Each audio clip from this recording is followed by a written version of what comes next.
Olá! Bem-vindos a mais um Deep Dive. Hoje a gente mergulha num tema fascinante, a linguagem humana. Não só como falamos, mas como é que o nosso cérebro faz isso acontecer, né? A linguagem é, no fundo, esse sistema de símbolos, é o que conecta o que a gente pensa com o mundo lá fora. Nossa base para hoje é um capítulo bem denso de psicofisiologia, focado justamente na neurobiologia da linguagem. E a nossa missão aqui É tirar o essencial sobre como a linguagem evoluiu, quais são as áreas-chave no cérebro e como elas trabalham juntas. certo? Vamos lá, vamos desempacotar isso. E para começar, o que realmente nos separa assim, dos outros animais quando o assunto é linguagem? Olha, uma diferença crucial está em centros cerebrais bem específicos, né? Como as famosas áreas de Broca, que fica ali no lobo frontal, e a de Wernicke, no lobo temporal. É claro que outros mamíferos se comunicam, mas a complexidade, a flexibilidade da nossa linguagem, isso parece ter evoluído ou, sei lá, ter se modificado muito e bem recentemente na nossa história evolutiva. Interessante. E como é que isso rolou? Foi algo gradual ou um salto? Olha, a ideia é que o nosso córtex cerebral, a parte mais externa, meio que assumiu o controle de sistemas de vocalização mais antigos, mais ligados à emoção, sabe? Que são comuns em outros mamíferos. E o fascinante aqui é que essa mudança permitiu que a gente produzisse sons de forma voluntária, aprendida e, o mais importante, com significado simbólico. Isso abriu a porta para o pensamento simbólico complexo, algo que a gente não vê assim em outros primatas, nem nos chimpanzés que até formam os conceitos básicos, mas não tem essa fala simbólica como a nossa. Entendi. Então não é só ter as ferramentas, mas o cérebro aprendeu um jeito novo de usar. E as ferramentas físicas, tipo o nosso aparelho vocal, a garganta, a língua, isso mudou também, certo? Exatamente. A postura bípede, ficar em pé, liberou e mudou a estrutura da nossa laringe, da língua, da boca. Isso permitiu um controle muito mais fino do ar, da articulação dos sons. Aí você junta isso com a capacidade de aprender socialmente, o famoso natureza e criação, né? E aí a gente tem a base para a fala humana. De o cérebro, como ele acompanhou isso. Falamos de Broca e Wernicke, mas tem mais peças nesse quebra-cabeça. Com certeza.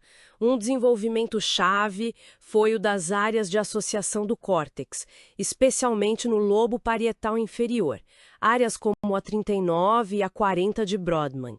Essas áreas são como hubs, sabe? Elas conectam informações de sentidos diferentes. Visão, audição, tato.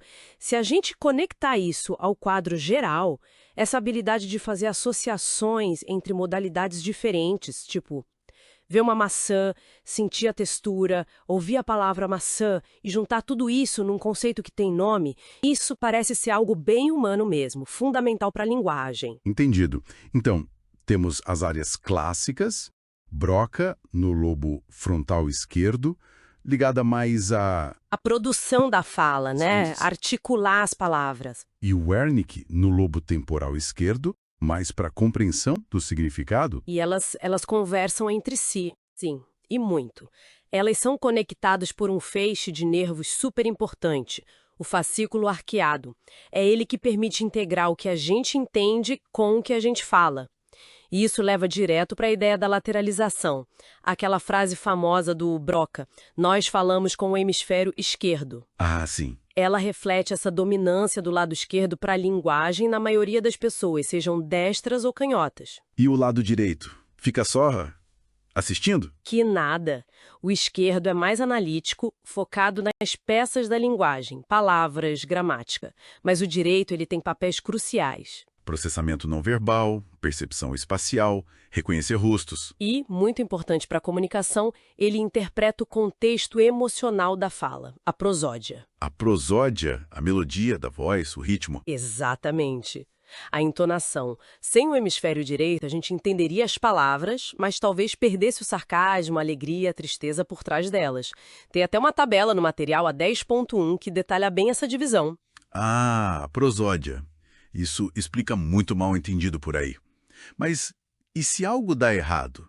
O cérebro fica preso nesses papéis para sempre. Não totalmente. Aí é que entra a incrível plasticidade cerebral.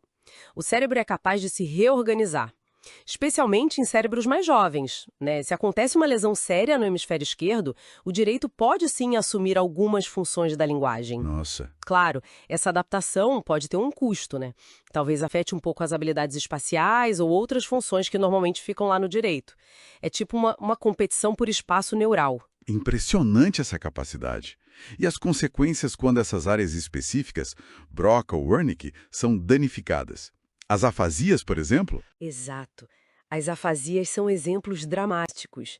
Na afasia de Broca, o dano atinge a produção da fala. A pessoa sabe o que quer dizer, mas, nossa, ela luta para formar as frases. A fala fica lenta, meio telegráfica, só com as palavras essenciais, mas a compreensão geralmente está mais preservada. E o paciente percebe a dificuldade, o que deve ser muito frustrante. Imagina a angústia. E a de Wernicke? É o contrário? De certa forma. Na afasia de Wernicke, o problema maior é a compreensão. A pessoa pode até falar fluentemente, às vezes até demais, o que chamam de logorreia. Só que o discurso é confuso, cheio de palavras trocadas, as parafasias, ou até palavras inventadas. Não tem muita lógica. E o mais complicado, talvez, é que muitas vezes a pessoa não tem consciência do problema. Ela não percebe que o que ela fala não faz sentido para os outros. Nossa, que quadros distintos e mostram bem como essas áreas são especializadas, né? Então, juntando tudo isso, o que isso significa no final das contas? Significa que a linguagem é uma tapeçaria muito complexa.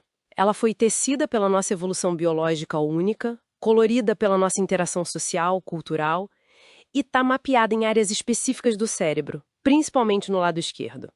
Mas, ao mesmo tempo, não é algo rígido. É um sistema dinâmico que se apoia nessa capacidade incrível de adaptação do nosso cérebro. Perfeito.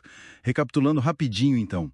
A gente viu a linguagem como esse sistema simbólico que nos define, como ela evoluiu junto com áreas como o Broca e o Wernicke e o aparelho vocal. Falamos da especialização do hemisfério esquerdo, do papel do direito na emoção da voz, na prosódia, e dessa plasticidade fantástica do cérebro. Exato. E, para deixar aí uma reflexão final, se a linguagem não só serve para comunicar, mas também para organizar o pensamento, para categorizar o mundo, como as fontes sugerem, até que ponto a estrutura da língua que a gente fala, português, inglês, japonês, qualquer uma, não só descreve, mas talvez molde ativamente a forma como a gente percebe a realidade e a própria natureza da nossa consciência.